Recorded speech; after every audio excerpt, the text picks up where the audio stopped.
In this video, you are going to learn 3 simple but effective VS Code tricks, so without wasting any time, let's begin.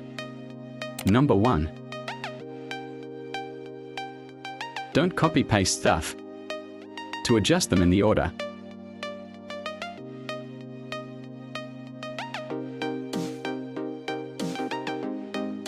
just use Alt up and down key to adjust them in the order. Number 2. Don't use simple method to write code in VS Code.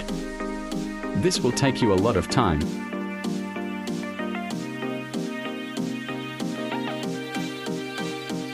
Instead, click Shift+1.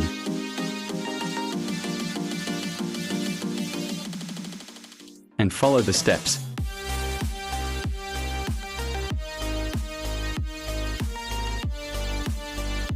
Number 3.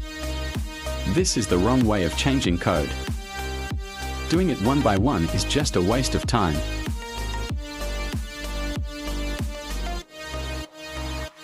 Instead, click Ctrl+Shift+L